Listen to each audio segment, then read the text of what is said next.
Welcome to the NBA Coast to Coast podcast brought to you by thelines.com. Coming to you from the West Coast, Josh Lander, joined by Nate Weitzer. He's on the East Coast.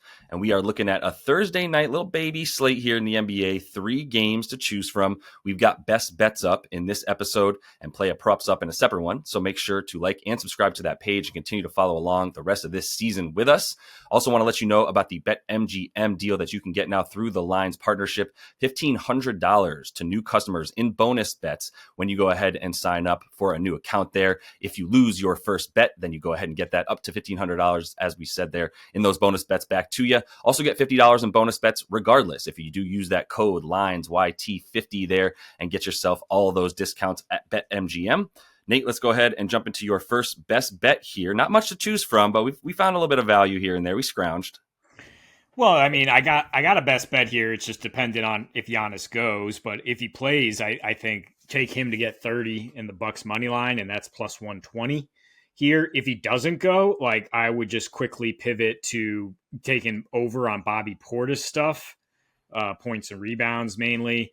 And on the other side, taking some Jazz props for the guards, assuming Jordan Clarkson doesn't go. He's also questionable, but you've got to love any guard attacking Dame Lillard, especially when he's looking at more like 35% usage and even more ball handling responsibilities without Giannis. I mean, even when he's in that secondary role, he's been a defensive turnstile. So I think the Jazz will be able to attack him on that side. But defensively, I mean, this team, despite getting the win in Chicago, like, I think they're a sieve. Like, there's nothing to worry about here. Walker Kessler, maybe individually is a good rim protector, but they're still allowing the most PRA to centers, and Giannis pretty much a mobile center. They've allowed 56 paint points the last 2. They've allowed a 125 defensive rating, playing pretty fast. I mean, the Bucks actually played a little bit faster without Giannis in that Cavs game. I think he just didn't want to go after tweaking the abductor. I've seen abductor some places, thigh some places. It's just kind of like a rest day maybe. But yeah, now it's kind of like desperation time for the Bucks early. It's getting early late, as they say. Definitely think they're going to need to come out and win this game. And I don't see a path to victory without Giannis scoring about 30. Like, he started the season like chilling a little bit with a lower usage rate. And then the last 3 before the injury, 36% usage, averaging 25 field goals. And had the opportunity to score more if he could hit his free throws. But the good news is Utah doesn't foul. They allow the 3rd most field goals. They don't really care about winning because, as Josh kind of pointed out, they are probably on the poop for coop train, sag for flag. And even when they were trying at least like half of the season last year, they were 7-29 as a road dog. They did cover most often when they had the rest advantage. And they, I guess, have a little bit of a rest advantage here. But so I'm not that comfortable with the 9.5 spread. That's why I just think you game it with the money line. Yeah, I got you. Yeah. Yeah. I mean, I think you're looking at this game the right way. I don't trust Milwaukee as far as I could throw them, or whatever the saying is. I don't know what to do with them right now. They're in a bad way, but the defense isn't going to need to be as good. And getting this game obviously at home is huge for all that as well. So Giannis to come out roaring and just take over down low. I'm not worried about anybody, even Walker Kessler, to be honest. I don't know. It's been a while since he's been worthy of the name like Blocker Kessler or anything like that. So I'm not too worried about him and Giannis coming out with some healthy legs and some fresh legs at this point. But let me go to the Spurs and the Spurs and Blazers game there. Those are the 2 teams playing. We got -3.5 for San Antonio. Respect to both these teams, especially above expectation, I would say, this year. Chris Paul has worked out really nicely for this team so far, and has continued to just be sort of a three-point shooter, hitting a barrage of threes, hit 3+ in multiple games. And I like the in-and-out game that they have going, obviously, and Wemby's ability to pass over people and get the ball back into Chris Paul's hands. The Spurs are doing a good job of that. But, originally I was like, maybe the under. It's really low. It's at like 217.5. Both these teams much better at defense than you might have expected, and playing very slowly. But when we're going to see them play slowly and not get into transition, because Portland is dead last in the amount of transition points they score, the Spurs are 23rd in transition. They don't get out there very much. You've got a way better half court offense for the Spurs as well. I think that's what that's going to come down to, is the lack of transition turning into the need to score in the half court. And who are you going to rely on to be able to do that better The Spurs aren't necessarily clicking on offense by any means. They're definitely relying on defense to get their 3 wins out of the 8 games they've played. Against this Portland team, I think they'll be able to play that in and out game a little bit better. And I think Wemby is going to be a little bit better for assists in this game. I can see the Spurs using him in that fashion. The Blazers have been pretty good down low. Say what you want about dominating. He's been limiting center rebounds to a really good degree, and they're first in limiting center points. And they played a decent amount of centers, and that's also why they've given up more assists. Probably they played like a Nurkic and a Sabonis, a Chet, guys that are pretty good on ball and have good playmaking skills to find open guys, but not as much success scoring or getting rebounds against Wembanyama. Still kicking myself that I was just teetering on the edge of taking Sengun under PR yesterday against him in that win. So granted, the Spurs blew him out, or the Rockets blew him out, but that's just this, you're undersized against Wemby, no matter who you are, bowling or minute bowl rather, and walking through that door to be as tall as Wemby. So I think that's going to continue to be the problem, is that Portland does rely heavily on offensive rebounding. They rely heavily on getting the ball into the paint, unless it's Anthony Simons shooting. We haven't seen Avdia or Jeremy Grant be too successful there. So they're definitely missing some wing shooting, and that's why they've relied so much on Anthony Simons, who I do think will have a good game, but I think he's the only one. And I don't think Ayton will be getting much down low. Portland is relying, like I said, third and second chance points. The Spurs are limiting second chance points and offensive rebounds. They're top 5 in limiting offensive rebound to the opponent. So the rim frequency as well, that's what I was mentioning. So the Blazers, if they're not hitting an Anthony Simons above the break 3, are really hoping to get into the paint. They have the number 1 rim frequency, amount of times that they're going to the rim. And the Spurs, with the defensive player of the year, basically second in opponent rim field goal percentage and paint percentage, everything down low. So if they can't get it going down low, I do think Simons will hit some shots, just not going to be enough to cover the 4 points here.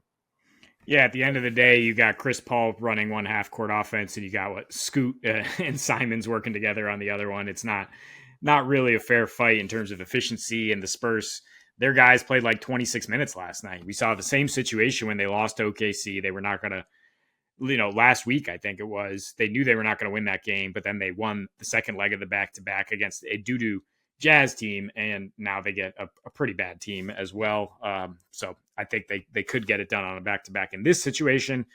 The Bulls are the other team on a back-to-back, though, and I don't think there's any way they're beating this Wolves team, which has 2 days rest. So give me the Wolves money line once again with a power forward, Julius Randle, 20 points. And I think these spreads are pretty efficient. I mean, we got away with a couple last night, Josh. I mean, the couple of these -7 Cavs and Pacers, they were right on the bubble. Like they were efficient lines.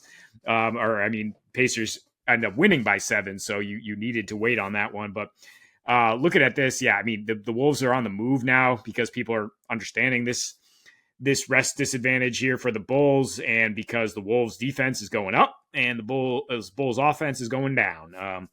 But particularly this, I'm attacking this Bulls defense, this power forward situation, which was pretty weak last year, to the point that they had to put Alex Caruso at the guard a lot of 4s to fix some of these issues.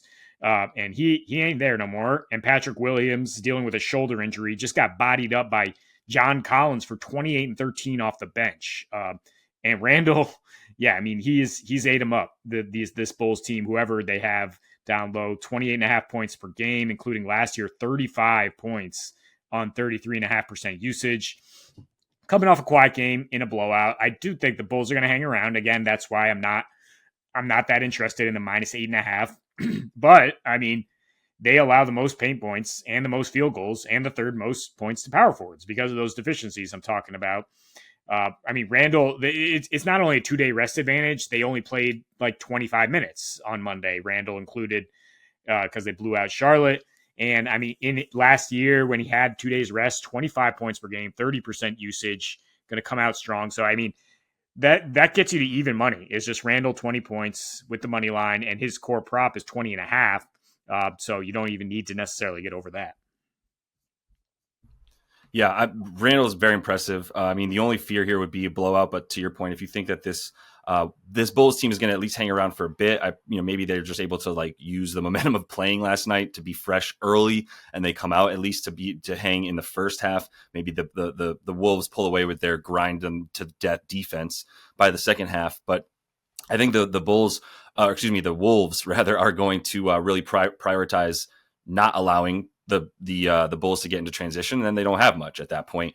So I would agree. And Randall, there's power forwards and assists against this team. So I'll stick around in this game and talk about slightly different players with similar looks, to be honest, against the Bulls. I'm going with an SGP, Nate, for Nas. Nas Reed, 10 plus points. And I'm going Mike Conley, 4+ assists. I didn't know who to attack, but at least Conley's up at around 8-9 potential assists per game. He's at a 4.5 core number here. I took him at 4+ to add it to Nas's 10+. Both good legs for parlays because they're at least in the minus like 200s, minus 185 for Nas to get the 10+. And I think it's a better matchup for Nas, to be honest. And they'll continue to exploit those situations where they want a little bit more versatility for the Wolves overall. Right, you're playing a guy like Vooch. This is where you bring in a guy like Nas. You're talking about Vooch taking a ton of shots from above the break, not spending much time near the paint. I don't know that he'll be trying to back down Nas. Obviously, if he's playing a lot from the post up, which he hasn't been this season, but if he was playing a lot from the post up, then that would be a situation for Rudy a lot more. And it just doesn't seem like that's going to be the case because they've used Vooch a lot more, even more so than before. They've used him up top so that they can have cutting lanes for guys as they're playing, as trying to play pace and space as much as they can for this Bulls squad. So that's where you bring in a guy like Nas, like they're number one in transition frequency for this Bulls team, number one in pace, second in transition frequency. But either way, the point is they're moving fast and trying to get out there. And they have the 5th lowest rim frequency. Like I said, like they're not running post ups through Vooch. They're not trying. They're not getting to the rim. Whether they're trying or not, they're not getting to the rim very successfully, unless it's via passing, not really cutting or driving or not really driving with the ball in their hands, I should say. So all this leads me to go for Nas. As long as he gets roughly the 22 to 25 minutes that he's been playing, he's averaging 15 a game right now. He's gone over this very consistently on the season, even coming off the bench, which he will be tonight. I'm attacking another power forward center against a defenseless Bulls team that allows the most points inside of 5 feet, etc. Right? So no problems there. As far as the assists, it's like I've just watched too many point guards or guards in general get assists against the Bulls this season and not taking it to not make sure I get in on this at this point. Like they give up the 3rd most assists. They give up the most assists to point guards. They just continue to hemorrhage that because they don't really have defense. I don't know what else to say. Like they don't have anybody to bang down low with Vooch being in there. They don't really have any backups at this point that you really feel comfortable coming in anyway for the Bulls. So they're just really floundering. I don't see them hanging around very much this season. And I think they'll continue to just be that sort of sieve for teams that pass well. And that's what Mike Conley is going to be in there to do. Yeah, I mean, good point, because I do look at the Bulls box score last night, and when they saw it slipping away, they put Buzelis and Taylor Horton-Tucker in there at the forward spots, right? I mean, so if that happens again and they don't have Torrey Craig out there to potentially play some defense on these guys, that they are even more vulnerable at the power forward spot for Nas. Like, yes, there is blowout potential here for sure, but Nas plays in close games anyway. And if you're going to target a veteran like Conley, it should be on extended rest like we have here. Yeah, he only played 23 minutes on Monday. Yeah, that was where I was at. And he's only needed about 23 minutes a game to get 9 potential assists. So I like him to get 4 in that situation. So that's all the time we have for you in best bets here on this little slate. Go ahead and make sure to subscribe to that page, give that video a like, and check out those play props that we have up for you. And until we see you next, happy betting.